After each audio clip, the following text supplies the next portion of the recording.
warahmatullahi wabarakatuh.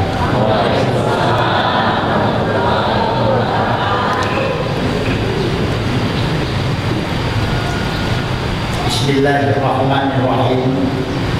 Alhamdulillahilladzi arsala rasulahu rahmatan lil alamin wa anzala kitabahu wa anzala kitabahu hudan lil muttaqin. Asyhadu an la ilaha illallah al-malikul haqqul mubin wa asyhadu anna Muhammadan abduhu wa rasuluh al-mustafa al-karimul amin.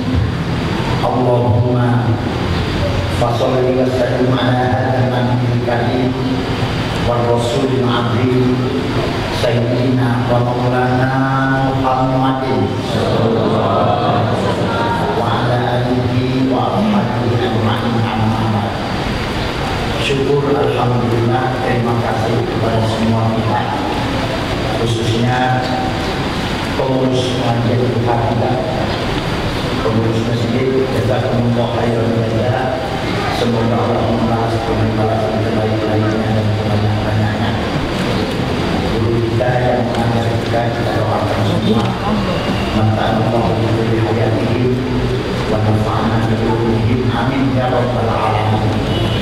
Bapak Ibu yang berbahagia, ini pengajian santai saja.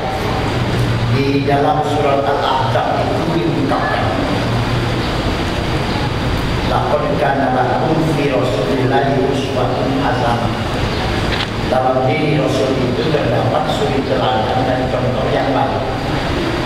Dalam diri Rasul, Imam Ghazali menafsirkan ayat ini bahwa contoh yang dijadikan teladan dari Rasul itu katanya ada 7 tempat. Ya. Yang pertama, akhlak Rasulullah dengan Allah. Ya. Yang kedua, akhlak Rasulullah dengan keluarganya. Yang ketiga, akhlak Nabi dengan tetangganya. Yang keempat, akhlak Nabi dengan orang seiman, orang mukmin. Yang kelima, katanya akhlak Nabi dengan masyarakat umum, termasuk dengan orang Yahudi Nasrani. Nah, yang keenam, katanya akhlak Nabi dengan lingkungan, Dan yang ketujuh, yaitu teladan itu adalah akhlak Nabi dengan dirinya sendiri. Nah, di dalam Rasul ini diungkapkan 240 hadis menggambarkan akhlak Nabi dengan dirinya sendiri. Di Rasul kita ini, jadi nanti tinggal dibaca, kita bacain satu-satu. Nah, mudah-mudahan teladan itu mungkin jadi pikiran kita. Walaupun nggak bisa 100% ikuti Nabi, nggak bakalan sanggup ibu Bapak. Jadi kalau mau 100% ikuti Nabi, jangankan kita, para sahabat pun juga nyerah, nggak bisa. Ya, itu sakit. Wa innaka la'ala khuluqin 'adzim.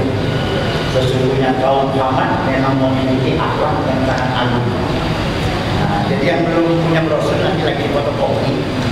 Nah, di dalam brosur ini terdapat 114 akhlak Nabi. 114 akhlak Nabi dengan dirinya. Kita ambilkan dari kitab Ihya Ulumuddin Imam Ghazali. Ya. Tolong dengarkan baik-baik. Tercatat yang pertama, Rasulullah ini orang yang sangat merendahkan diri. Maksudnya itu, Nabi itu orang yang tidak sombong. Tidak sombong.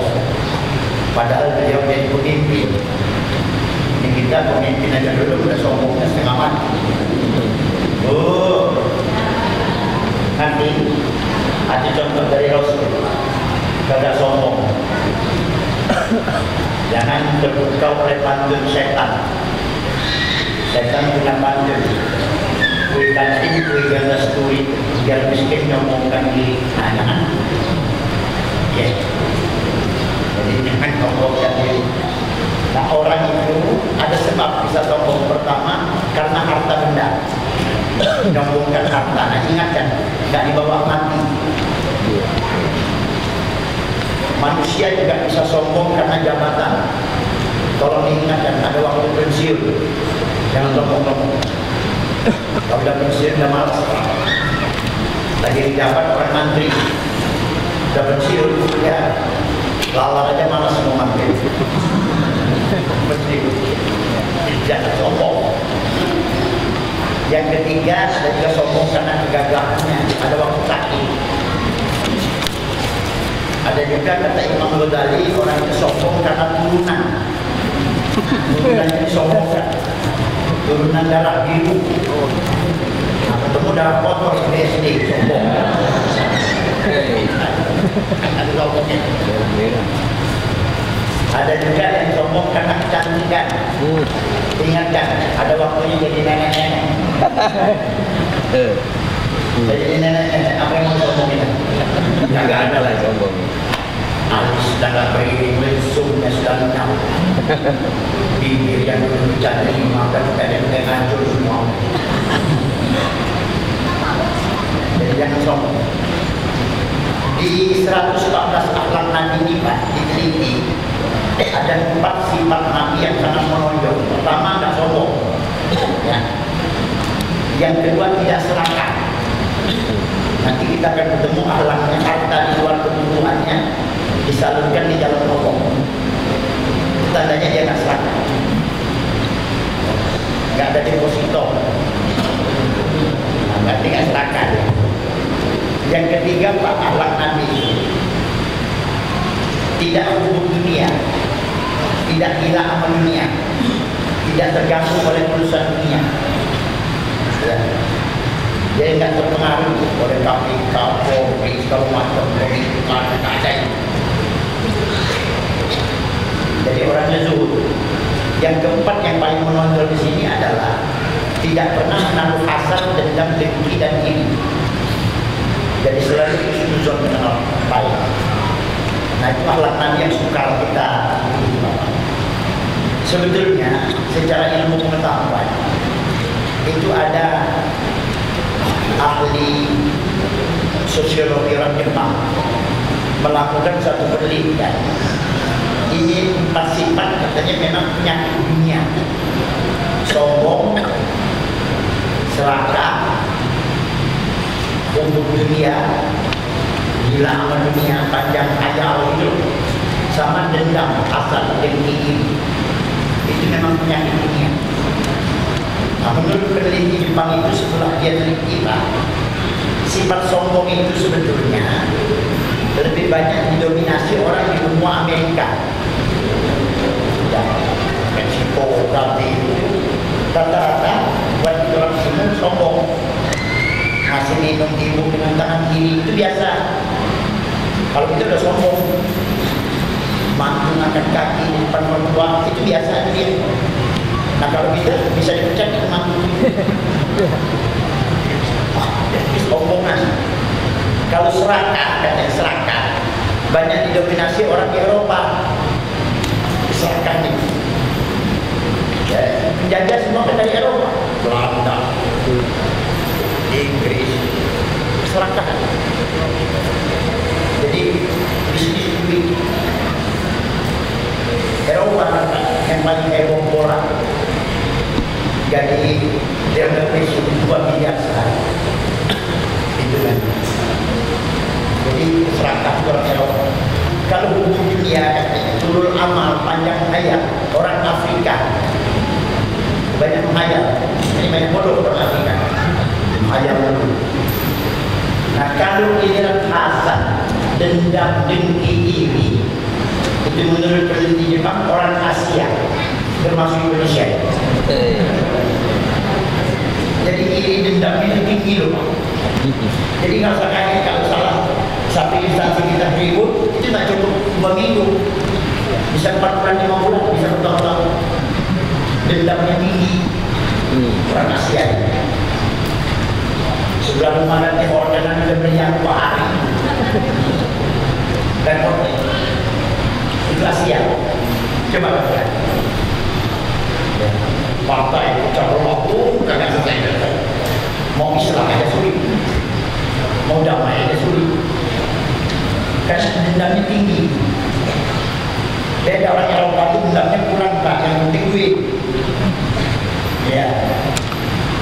Ustaz pasti ingat pertandingan bola tahun kemarin Liga Champions. Real Madrid lawan Atletico Madrid tahun kemarin. Tahun ini nggak tahu. Itu Atletico Madrid kalah. Tapi wasit Atletico protes. Ada keteledoran wasit, pemain belakang Ramos dari Real Madrid itu sebenarnya dan cuma, tapi wasit nggak lihat, jadi nggak ada penalti. Ada yang diprotes oleh pelatih Atletico Madrid karena wasit nggak lihat dia aman, akhirnya kalah. Walaupun kalah, pelatih Atletico Madrid itu masih tetap menghormati wasit yang kalah. Dijabat tangan mengakui kekalahan, dipeluk. Hakim garis juga dijabat tangan, dipeluk. Nggak ada dendam. Itu wasit kalau main di Senayan mati. Aduh, kacau ya. Itu Indonesia. Asia ada orang Asia. Nah, jadi sifat Nabi yang pertama di sini tidak menyatakan kesombongan. Kalau mau mengikuti Nabi benar, ya memang repot. Nggak boleh sombong, nggak boleh hasad dendam, nggak boleh serakah, nggak mau terganggu urusan dunia. Dalam beribadah nggak mau terganggu urusan dunia. Nah itu terganggu oleh sinetron aja mau pakai. Saya macet, tadi kan kuliah subuh di Universitas Syafi'iyah dari YI.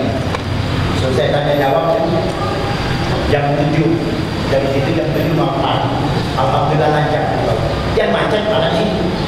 Yang parkir mobil itu paling benci. Saya pikir banyak yang mandi gitu. Parkir gitu. Parkir mandi itu sudah masuk. Kegagalannya banyak hutang sih. Parkirnya sedikit gitu dan terganggu. Oleh urusan dunia jadi terganggu.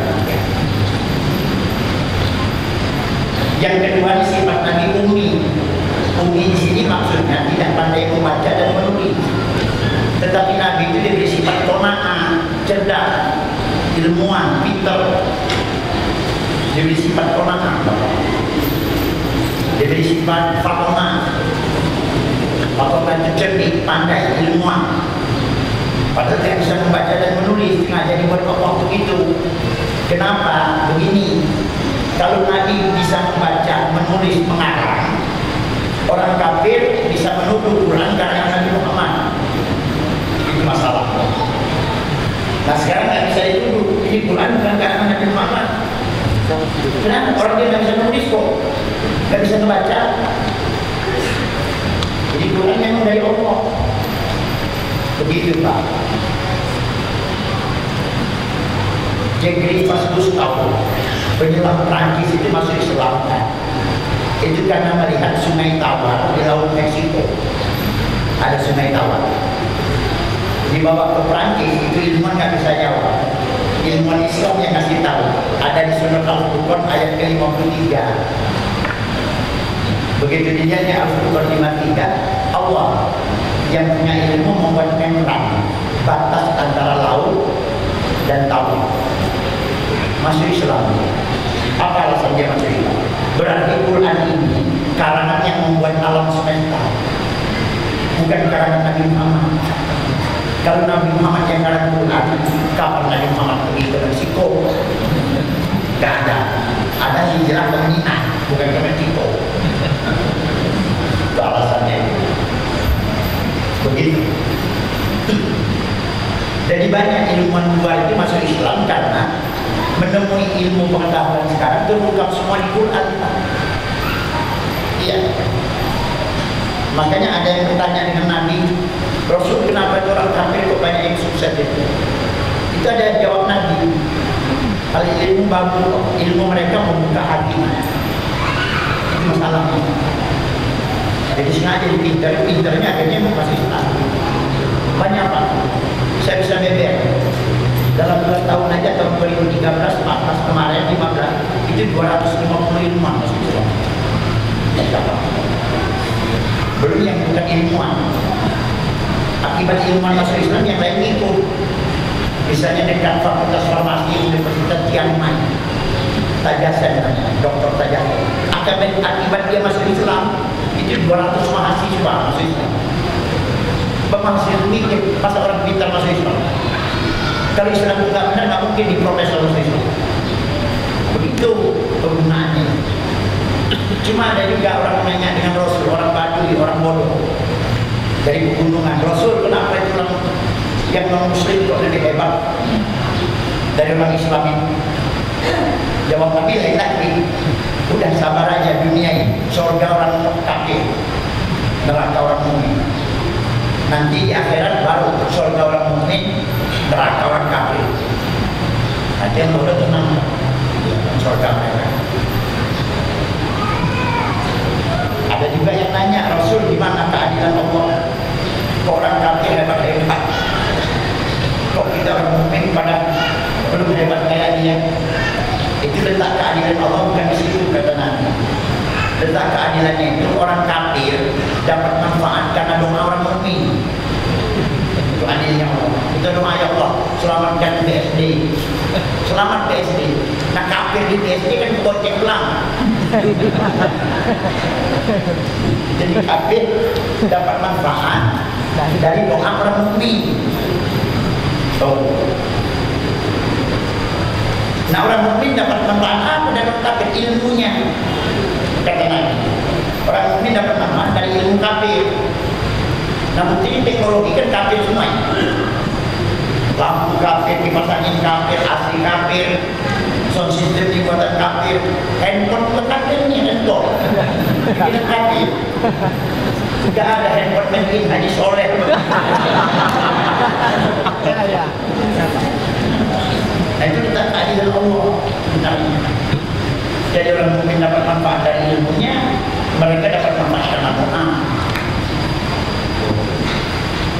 Mana ceramah ini? Saya bilang orang Jakarta harus kasih tahu sama Gubernur Ahok, bersyukur ada orang Islam, doa. Supaya Jakarta aman. Jadi itu makna itu luas. Yang ketiganya adil. Dalam menetapkan suatu perkara, adil. Jangan lupa Pak, keadilan itu adalah bagian dari seni dunia. Jadi Allah menurunkan peringatan karena seni dunia rusak. Seni dunia, seni berbangsa itu adalah keadilan. Wa ma asabaka min sayyi'atin fa min nafsika. Allah tidak menurunkan suatu bencana musibah kecuali ada kesalahan kamu. Itu Luqmanul Hakim, Pak Luqmanul Hakim, Quran, seorang ilmuwan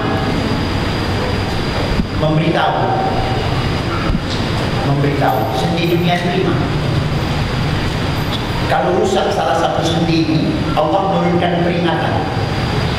Jadi kalau Bapak amuskan di Indonesia ini banyak peringatan Allah. Ada tanah longsor, angin puting beliung, panen gagal.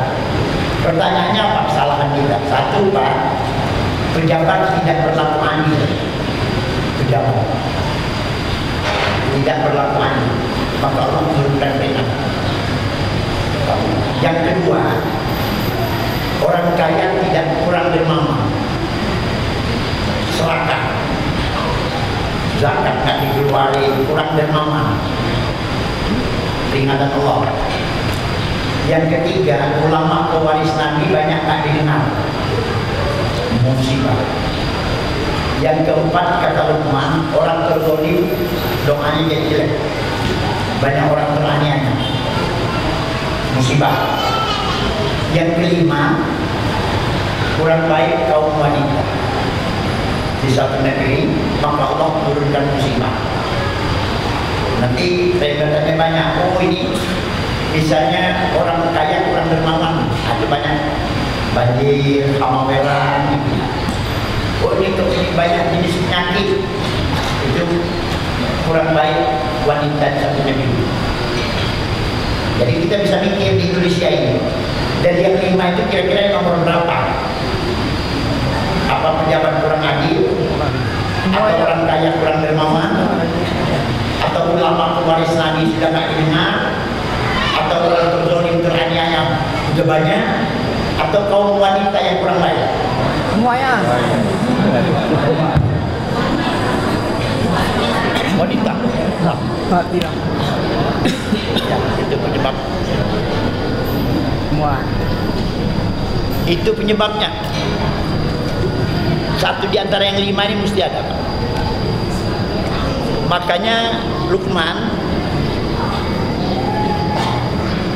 nyebut sendi dunia itu di jari kita. Dia bilang adilnya pejabat itu disimbolkannya di jempol. Nih, dermawannya orang kaya dia simbolkan di telunjuk. Nah, orang kaya konglomerat kan nunjuk-nunjuk aja. Ya. Coba kalau orang kaya nunjuk gunung, begusur. Langsung begusur. Jadi real estate langsung. Kalau konglomerat yang ulama pewaris Nabi dia simbolkan di jari tengah.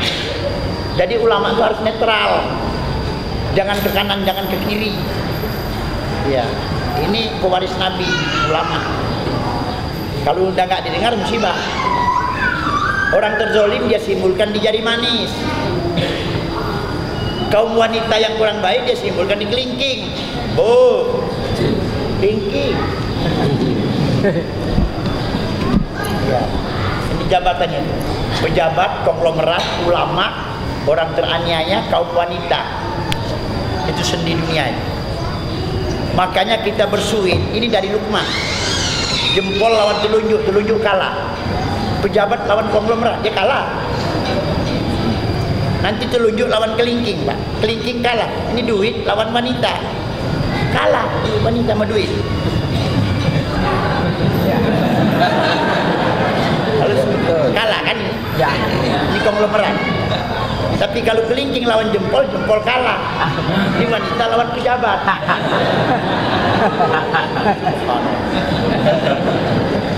Sejarah bersuit sebetulnya. Yang tidak diajak bersuit itu ulama jari tengah. Mana ada suit ini? Haji.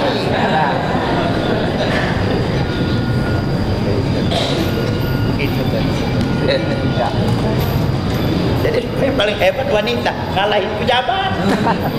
Kalah pejabat. Hebat ya.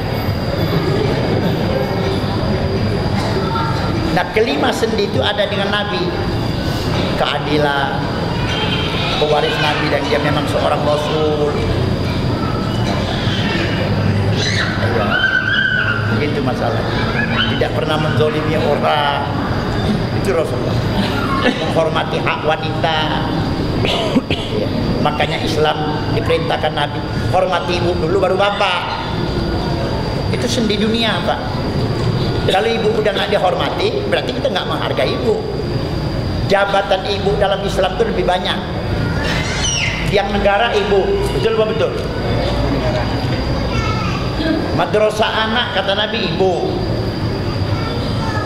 Pemegang kunci surga ibu.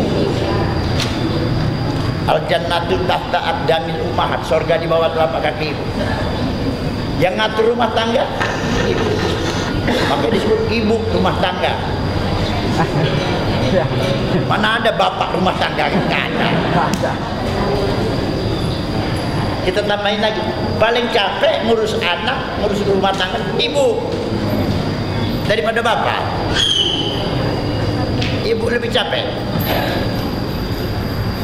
Begitu.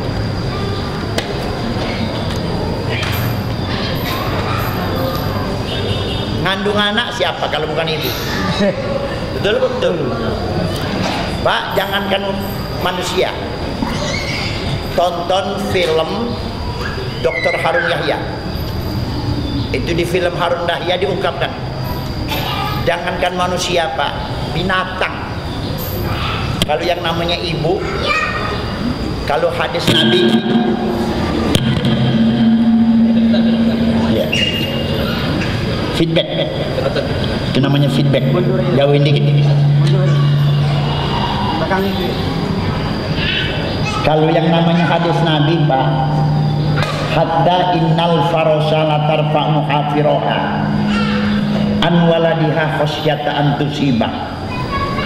Kata Nabi, apa kamu nggak lihat ibu kuda ngangkat kaki takut keinjak anaknya? Ibunya kuda ngangkat kaki takut kesenggol anaknya karena lagi tidur. Oh, padahal ibu kuda masih ngerti ini anak lagi tidur, jangan kesenggol. Padahal kuda. Iya. Di film Harun Yahya itu burung netasi telur. Begitu anaknya muncul, ibunya burung yang sibuk nyari makan. Iya. Diambilnya putih bunga, dikunyah-kunyah. Terus dicelupin ke air sama dia, disuapin ke anak. Anaknya tiga kali balik.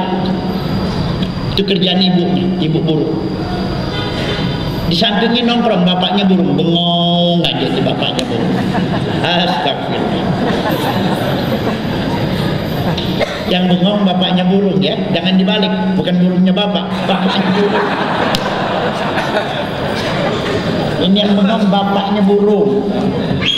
Iya, jangan salah sebut nanti, jangan cebolak balik. Mau nyebut bapaknya burung, burungnya bapak yang bengong aja, jangan. Jadi mukhalafahnya salah jadi. Begitu. Semua akan sendi dunia wanita itu tadi, makanya dalam Islam itu sudah diatur. Kita lanjut, lemah lembut dengan setiap orang, santun. Maksudnya anggota badannya tidak pernah terputus-putus. Di hadis lain, Pak, tangan Nabi tidak pernah menyentuh wanita yang bukan mahramnya.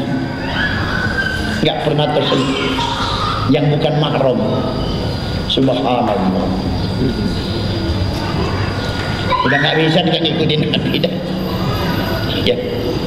Kalau kita kesenggol mulu repot. Iya. Menambal sendiri kainnya yang robek. Nggak mau ngerepotin rumah tangga istrinya dia. Memenuhi undangan sekalipun dari seorang budak. Itu Nabi, nggak pernah milih-milih. Tidak merasa sombong memperkenankan panggilan orang miskin. Jadi kalau dipanggil orang dia dihormati tetap sama. Iya. Padahal beliau Rasul, Pak, pemimpin negara. Kita jadi lurah aja kadang-kadang bingung, nggak ngeliatnya dulu. Begitu, nggak pernah. Nabi ini orang yang sangat penyabar. Tidak pernah marah kecuali di jalan Allah. Tidak makan harta dari zakat. Jadi kalau orang mau ngasih Nabi itu hadiah, Pak. Beliau bermurah hati dengan setiap orang. Dan yang nomor 13, harta di luar kebutuhannya diberikan di jalan Allah.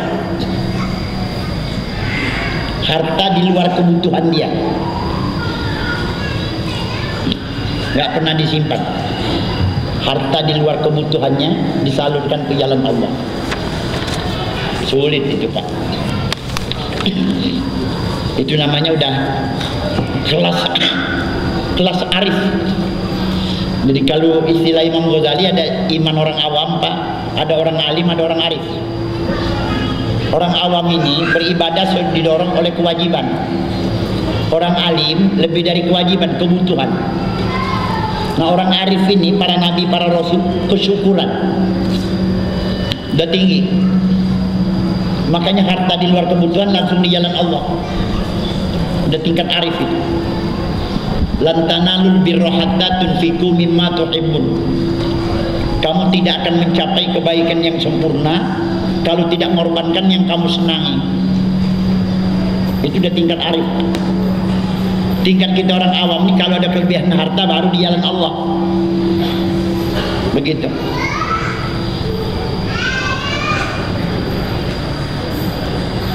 Zalikal kitabu la raiba fihi hudal lil muttaqin alladzina yu'minuna bima unzila ilaika wa ma unzila min qablik. Jadi kalau ada kelebihan baru kita salurkan. Kalau tingkat alim tadi Pak, alladzina yunfikuna fis sarra'i wad dharra, mereka mau menafkahkan harta itu dikala senang dikala susah, dikala senang dikala susah. Feedback nih ngadapnya coba ini ya begitu Pak Bu. Jadi tingkat kita kalau ada kelebihan baru. Kalau orang alim itu biar nggak ada kelebihan. Kalau tingkat Nabi tadi untuk kepentingan agama itu yang dicintai. Kita belum sanggup mengorbankan yang dicintai, betul apa betul? Umpama di dompet ibu ada duit 5.000, ada duit 50.000, yang mana yang dicintai? Yang 50. Nah kita kan nggak sanggup mengorbankan yang dicintai yang 50, berarti yang 5.000. Yang 5.000 juga dicari lagi, mungkin ada recehannya 1.000 atau 500. Nggak sanggup Pak. Beda Nabi dan Rasul semua itu. Begitu mengorbankan yang dicintai, sabar menghadapi ujian. Itu Nabi Zakaria Pak, tatkala dia digergaji oleh kaum Yahudi, dia masuk dalam pohon digergaji, dia menjerit kesakitan, ditegur Allah, kalau kau menjerit 2 kali akan dipecat hakmu menjadi Rasul, nggak boleh keluh besar. Begitu Bapak tahu nggak sejarah Nabi Ibrahim? Ibu tahu ya, uji Nabi Ibrahim, Allah perintahkan motong Ismail kan, itu muji. Mau nggak mengorbankan aset yang kau cintai, yaitu anak, potong tuh anak, kan uji Nabi Ibrahim. Kalau kita nggak sanggup. Nabi Ibrahim nanya ke Ismail, Ismail nerima, nggak apa-apa Pak, kalau perintah Allah potong, doain pesa sabar. Itu jawaban Ismail. Ibunya Siti Hajar ditanya, Bu, anak kita disuruh potong Bu. Siti Hajar jawab, nggak apa-apa, lakukan kalau perintah Allah. Tapi saya nggak mungkin melihat. Nah, nggak pernah ngebantah. Coba kalau ibu jadi Siti Hajar, suaminya nanya, Bu, anak kita mau dipotong. Ya Pak, bagaimana? Doa ada minta dengan Allah. No, ipar banyak yang brengsek-brengsek usulin dia, potong aja dulu. Nggak mungkin kita. Atau perintah Allah mungkin bukan motong anak, motong mertua misalnya. Nggak mikir 3 malam. Itu Nabi Ibrahim kalau perintahnya motong mertua. Malam ini perintah, malam ini kasih golong. Uji kan? Begitu. Nah kita juga diuji dengan harta. Bu, ini nomor 14 ya. Tidak bermalam uang di rumah beliau, di rumah Nabi, kecuali untuk membayar hutang. Hadis lain, kecuali untuk membayar hutang dan kepentingan agama. Coba bayangkan, nggak pernah nginap duit kecuali untuk bayar hutang atau buat kepentingan agama. Pernah kelebihan cuma 5 dirham, itu Nabi kita udah risih tidur gara-gara 5 dirham, susah mau tidur. Makanya Aisyah langsung kasih ini 5 dirham yang bikin gelisah. Begitu dikasih Nabi, dia keluar rumah, dia malam pulang, dia ceria, gembira. Ada apa, kata Aisyah? Saya ketemu katanya dengan ibu-ibu yang butuh duit malam ini. Sudah sampai ke ibu itu malam itu duit itu. Nah itu Rasulullah baru bisa tidur. Setelah nggak punya duit baru bisa tidur, itu Rasulullah. Kita susah tidur kalau belum dapat duit. Terbalik kita itu, nggak sanggup Pak. Akhlaknya itu, bayangkan itu.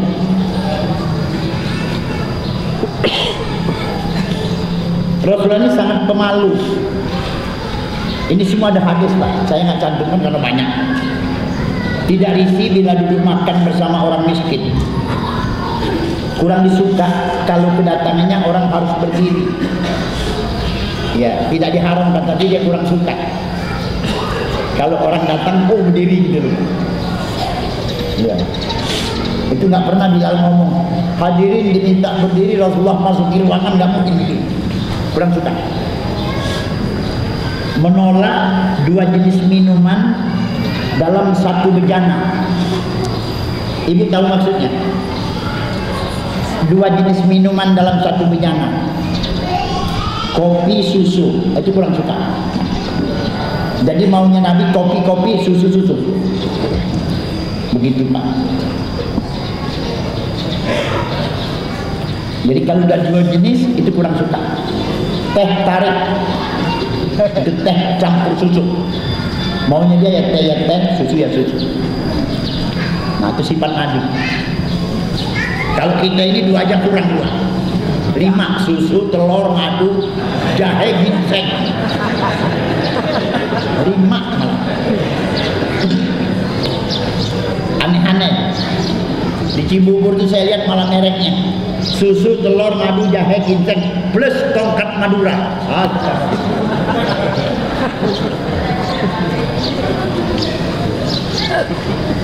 Jadi merek dagang sekarang aneh-aneh.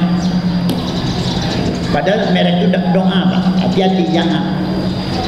Kurang bagus dalam Islam. Nasi goreng gila. Mereknya macam-macam.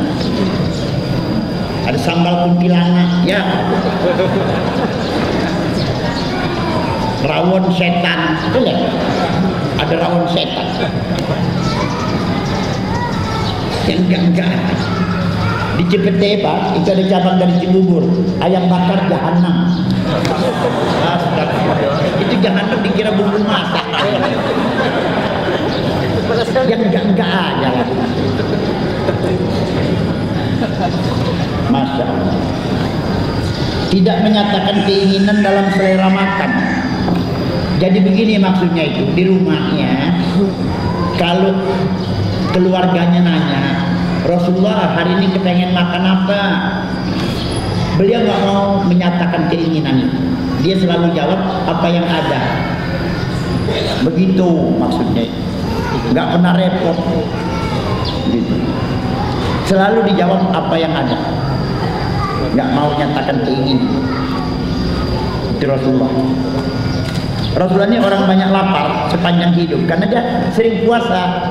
Kadang tanpa sebab, misalnya begini Pak, pulang subuh ke rumah, nanya dengan Aisyah, ada yang bisa disarap nggak?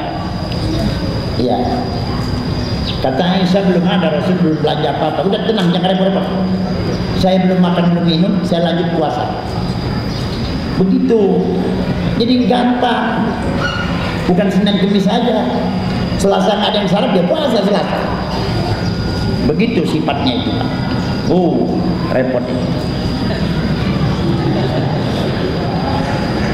Memakai cincin perak, bukannya batu akik, cincin perak. Ya, cincin perak yang pakai Nabi itu Pak, di jari manisnya itu. Jadi sunnah pakai cincin itu Pak. Tidak pernah mengungkapkan aib orang, tidak pernah membicarakan buruk orang, tidak pernah membicarakan kejelekan orang. Itu bahasa kompleknya itu merumpi. Bahasa kampungnya apa? Ngeriung apa? Apa bahasa kampungnya? Kalau agama bahasa itu ghibah. Itu bahasa televisi, gosip paling banyak tuh. Ada gosip, ada hot gosip, ada check and recheck, ada kasak kusuk, ada buah bibir, ada bibir plus, ada kiss plus, ada infotainment, ada silet, ada was-was, ada kabar-kabari, ada inset, salipta, obsesi, hotshoot, begitu. Kita tahu ada daftar acara di koran. Karena sering dibaca ya hafal. Iya, begitu Pak. Jadi nggak pernah itu Rasulullah mengungkapkan aib orang. Suka dengan wangi-wangian Nabi ya. Melepas tetamu lebih dari 8 langkah. Itu sahabat sedang hitungin Pak. Selama beliau di Madinah itu dilihat kalau melepas tamu, langkah Nabi dihitungin. Paling sedikit 8 langkah dari depan pintu.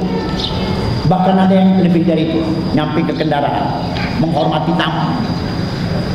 Itu akhlak Nabi, melepas tamu. Kalau kita di pintu doang, dong. Nenek-nenek dikis bayi. Payah dah. Beliau makan menggunakan 3 dan 4 jari. Iya, jadi nggak banyak suapan megang makanan itu. 3-4 jari Pak. Dalam hadis lain beliau melarang jangan megang makanan 2 jari. Waktu ditanya kenapa Rasul kok jangan 2 jari, itu cara setan makan. Setan makan Pak 2 jari. Lagian kalau orang megang makanan 2 jari kayaknya jijik ya. Nah, nggak enak kan dengan dia. Kecuali ada cincin 3 biji, nah nggak apa-apa tuh.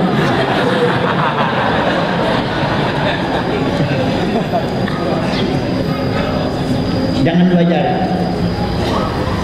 Rasulullah 3 dan 4 makan, menggunakan 3 dan 4 jari. Kita 10 jari aja kurang, 1 makan, ini pegang kerupuk.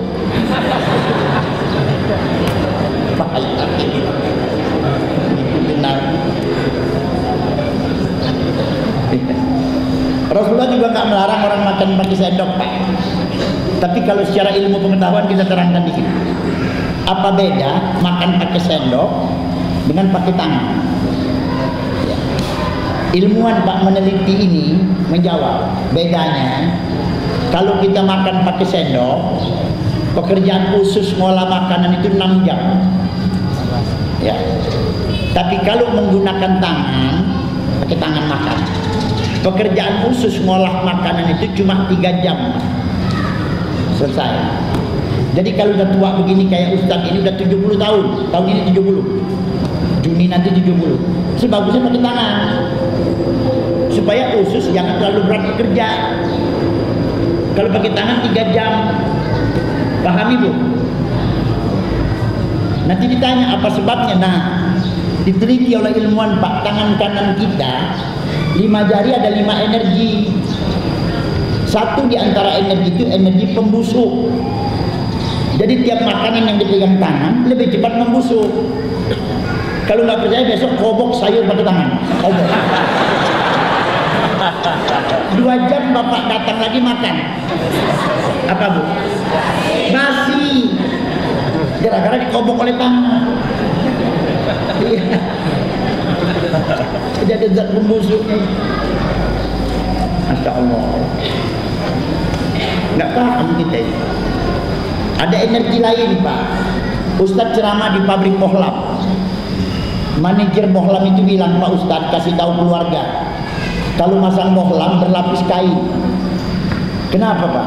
Udah diuji coba, Mohlam yang dipegang tangan lebih cepat putus. Kita bilang kenapa nggak dikasih tahu konsumen yang di lampu? Rahasia dagang. Dikasih tahu nggak putus-putus lampu. Kan main. Sebetulnya dia udah nggak salah. Dia sudah ngasih lapis Pak, ada bungkus kertas. Mohlam, coba Bapak perhatian beli Mohlam yang sebelum muat itu ya. Ada kertas. Maksudnya kertas itu pegang pasang pakai kertas. Nanti dia udah lengket, baru copot tuh kertas begitu. Yang benar itu. Ini enggak kertas jibang dipegang juga. 86 bulan dia putus. Tuh energinya banyak tangan kita. Paling tinggi di telunjuk. Itu energinya kuat. Makanya orang kalau marah kan main dulu aja. Yang paling rendah itu jempol. Itu energinya kurang. Makanya besok kalau suami kita marah, Pak, pakai energi yang kurang aja jempol. Nah, nggak apa-apa suami marah. Kok kemarin kok kurang ya?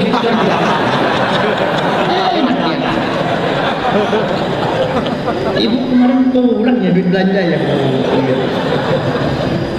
Nggak usah pakai energi. Kasih yang lemah aja. Subhanallah. Suka dengan makanan yang manis dan buah berair. Tidak makan makanan berbau, Pak. Itu Rasulullah. Jadi semua sejak dari bawang, nomor 1 ya jengkol itu nanti. Enggak berbau. Tidak pernah makan makanan yang panas. Jadi memang makanan kita itu mendatangkan penyakit semua. Iya, bakso mesti hangat, panas. Padahal kan panas itu memuai. Nah kalau udah puluhan tahun di panas, usus kita kan ngembang, rawan dengan penyakit gara-gara panas itu. Nah kita kalau beli bakso adem ngomel, pasti kan. Masya Allah. Tidak berdiri dan duduk kecuali dalam keadaan zikir. Rumus ilmuwan begini, Pak. Zikir itu artinya ingat Allah. Zikir membuat hati tenang. Kalau hati sudah tenang, pekerjaan saraf jadi optimal. Kalau saraf bekerja optimal, hormon efektif menangkal penyakit. Jadi zikir sehat. Begitu aja rumusnya. Makanya banyak orang sembuh dari penyakit karena zikir. Iya, karena zikir itu. Air, kita bacakan ayat zikir jadi obat. Air zam-zam itu energinya Pak 9 kali sekarang. Tadi 7, sekarang ke 9. Tiap detik orang berzikir di atas sumurnya itu. Makanya energinya tinggi. Tiap menit orang sholat berzikir di atas sumur zam-zam itu dalam masjid. Yang di tempat sa'i, yang di pintu utama, babu salam, di babu umroh, itu sumurnya semua di bawah. Orang sholat, orang berzikir semua. Makanya airnya energinya tinggi. Jadi obat. Nah sumur kita kapan dizikirin? Sejak dibangun nggak pernah ditengok-tengok ke sumur. Duduk beliau suka merapatkan lutut. Duduk Nabi Pak menidurkan tumit. Ini duduk mencegah stroke. Hasil penelitian ilmuwan itu begitu. Menidurkan tumit. Dua-duanya duduk, nah itu kena urat stroke. Cara duduk begitu bagus deh. Ya. Kalau duduknya iftiros, disebut iftiros, itu duduk keperkasaan. Oleh ilmuwan Cina menyebutnya itu duduk keperkasaan. Merapatkan lutut, duduk di bawah telapak kaki kiri. Itu duduk keperkasaan, bagus Pak buat kaum lelaki. Duduk begitu. Ya. Kita ini habis sholat kebanyakan bersila. Ya. Yang duduk merapatkan lutut ibu-ibu. Tuh, merapatkan lutut. Makanya ibu-ibu lebih perkasa. Kita salah duduk. Beliau duduk di mana saja tempat terluang. Kebanyakan duduknya menghadap ke kiblat. Kalau berbicara selalu menghadapkan muka dan dada. Itu akhlak Nabi. Dan kalau ngomong dengan orang tuh menghadapkan itu harus kita tahu. Nggak pernah menghadapkan muka aja. Kalau kita biasa, lu kemana lu kemarin tungguin di buat jam tengah. Pakai muka, dada enggak. Itu akhlak. Memakai pakaian dari kanan, melepasnya dari kiri. Berkendaraan apa saja yang mungkin. Buat Jumat disediakannya pakaian khusus. Setiap menerima hadiah pakaian baru, pakaian lamanya disodakohkan. Jadi gak pernah numpuk pakaian Nabi. Tidak menolak makanan yang halal, gak pernah ditolak. Tidurnya miring ke kanan, benar. Belahan badan kita sebelah kiri sensitif, Bapak. Beliau dihadiahin makan di meja, Pak.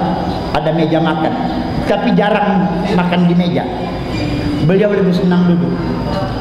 Apalagi makan berdiri, itu nggak pernah dilakukan. Apa beda makan berdiri dan duduk? Ilmuwan menjawab, Pak.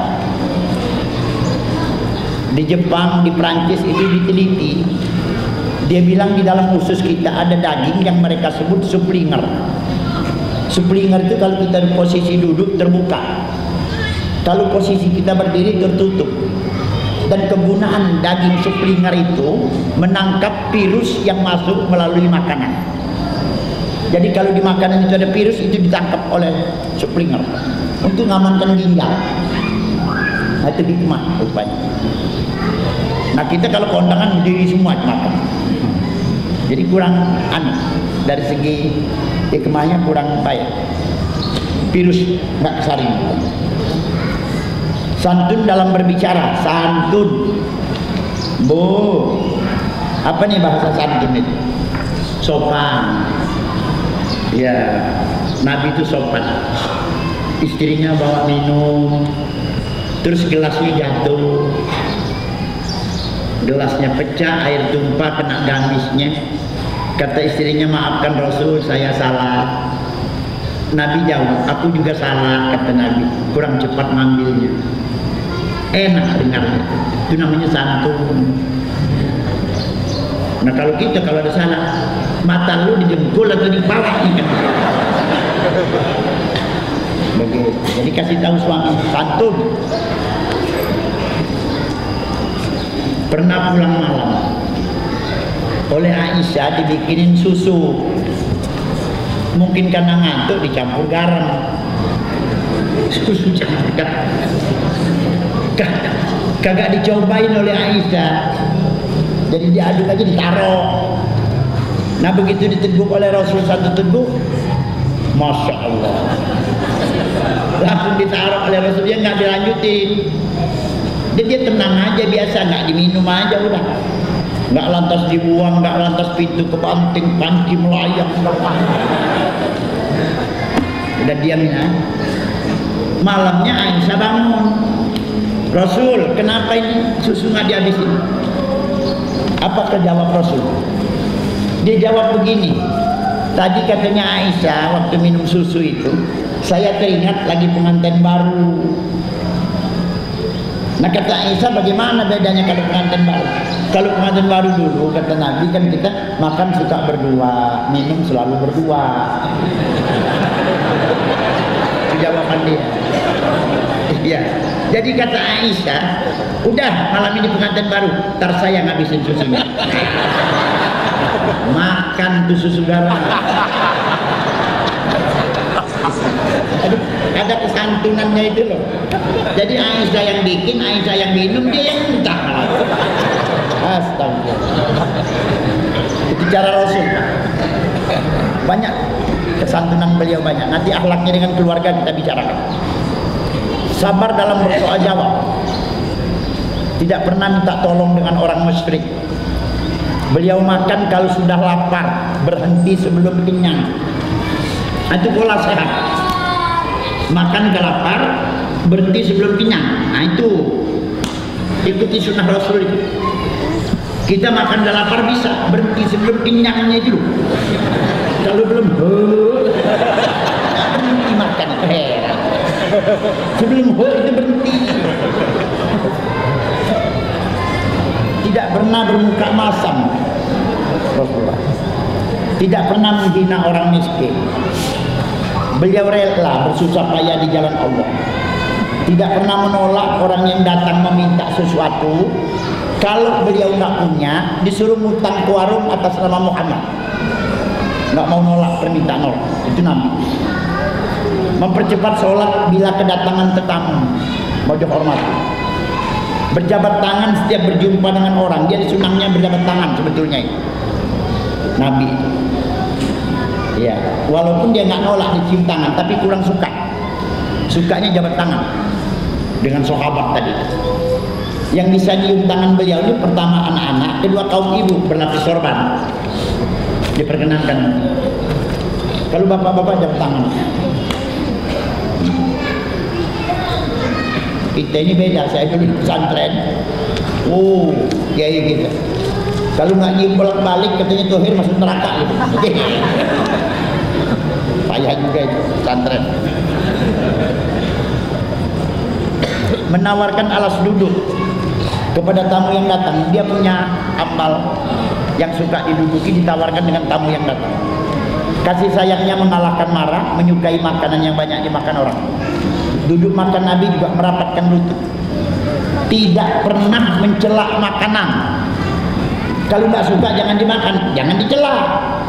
Kenapa? Makanan tahu bahasa kita, ngerti. Sudah dicoba. Pohon ngerti bahasa kita. Jadi yang suka nyelak. Ini udah habis mangkok masih dicelak juga. Udah enak tuh gaduh-gaduh. Habis masih dicelak. Kenapa? Nggak ada parenya. Udah ada aja kita itu heran. Kalau nggak suka jangan dimakan, jangan dicelak. Bangun sendiri mengambil makanan di dapur. Nggak pernah nyuruh pembantu. Pembantunya Abdullah bin Mas'ud itu Pak 10 tahun di Medina. Tahu itu. Rasulullah memang begitu. Nggak mau repotin. Rasulullah ini orang yang menjaga diri. Di antara dua bahunya ini, dua bahu di belakang ada tanda kenabian. Tanda kenabian itu berbentuk daging bulat. Ternyata ada tulisan. Bukannya tato, itu stempel dari Allah Pak, tanda kenabian. Tulisan itu kalau mau tahu bunyinya, tawajjah haitsu syi'ta fa innaka mansurun. Artinya Bu, kemana wajah dihadapkan, kau akan ditolong Allah. Nah, tanda kenabian itu ada di belakang beliau. Bapak nanti teruskan ini bacanya. Tidak makan 7 perkara dari daging, empedu, kemaluan binatang betina, biji zakar. Nah itu bahasa Jawanya torpedo. Zakar, hudat itu lemak. Itu nggak dimakan Nabi. Kandungan kencing, isi perut, itu nggak dimakan.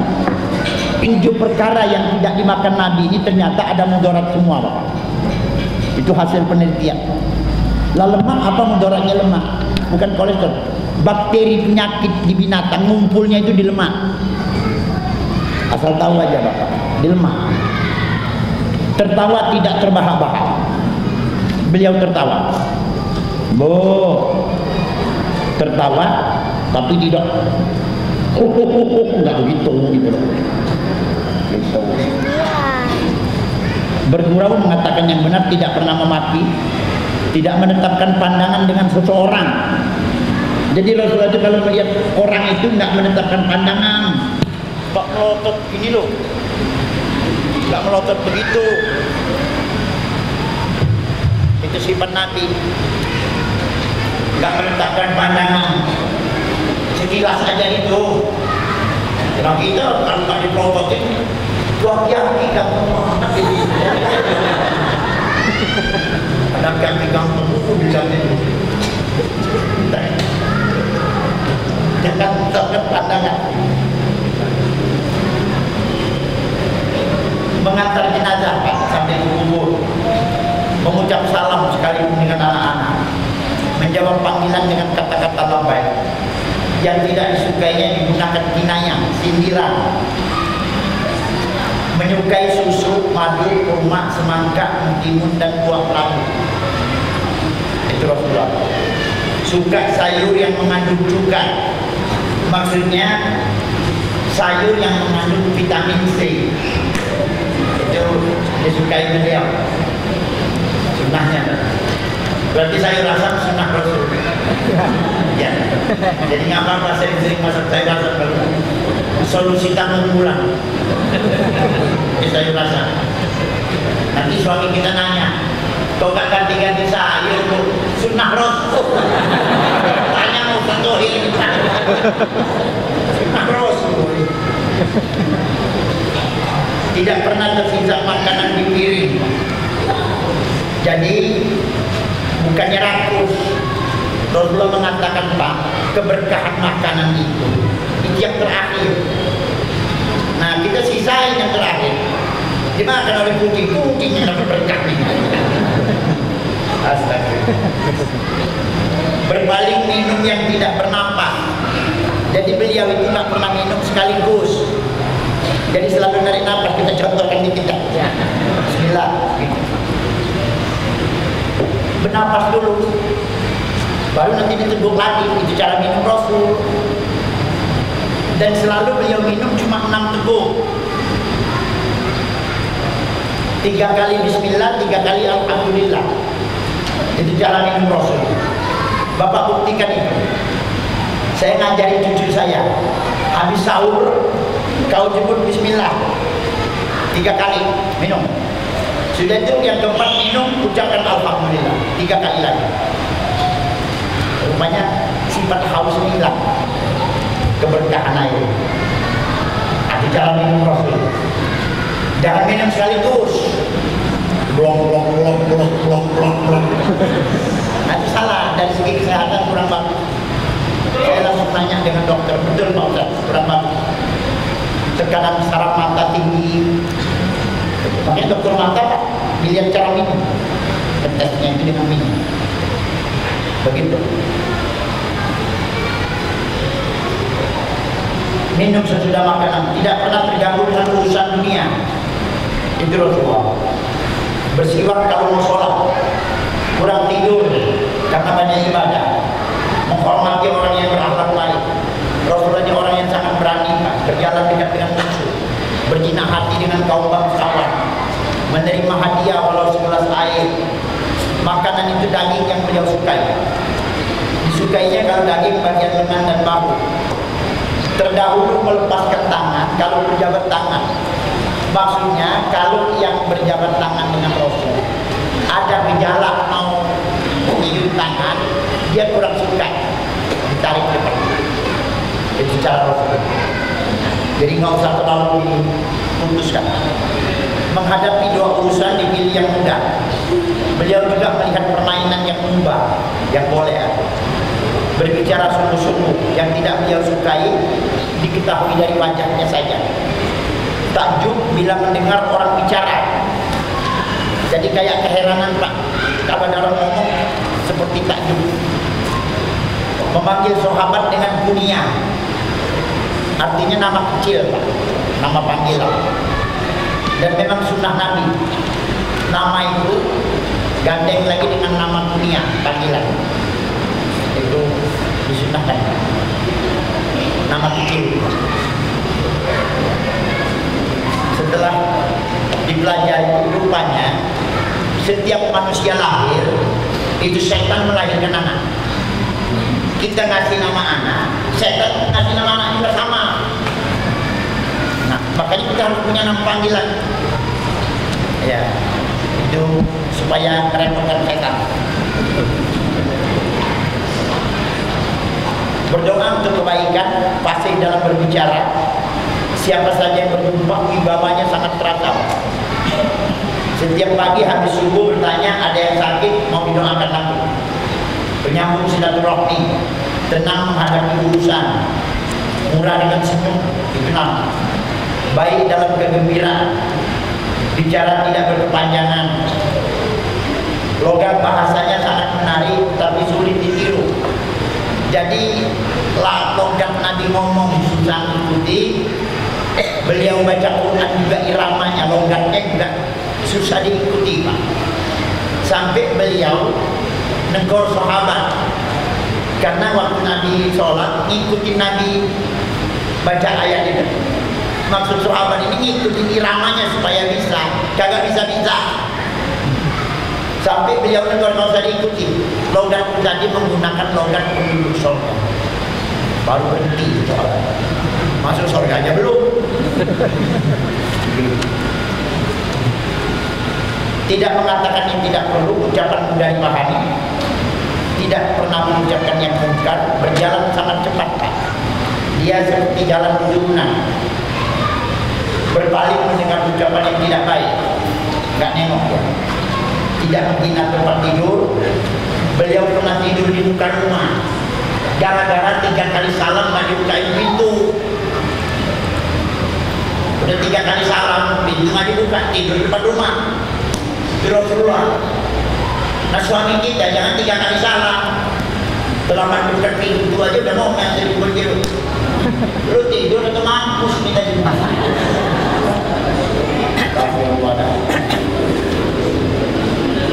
Memberi nama-nama benda di rumah sunnah. Jadi ontanya Kuswa dikasih nama, bendanya Yakub, pedangnya Zulfikar, panahnya Al-Qatum, kasih nama, kambingnya Aina, sunnah. Nah kita kan kurang budaya itu. Kucing manggilnya Pusa aja, kucing lagi dulu. Kambing merah aja. Makanya cucu saya tuh punya kucing Persia, kasih nama. Ada 3, ada cumil, yang satu ini lincah katanya, kayak lincah. Kasih nama Ting Ting. Tadi katanya bengal, berantem melulu sama kucing kampung. Ini jupek namanya. Bengal katanya berantem melulu sama kucing kampung. Udah kasih nama jupek, makanya namanya jupek. Beliau suka tidur di atas kulit Pak, yang sudah disama. Lebarnya 1,5 hasta, panjangnya 2,5 hasta. Lebih banyak tidur di kulit daripada di kasur.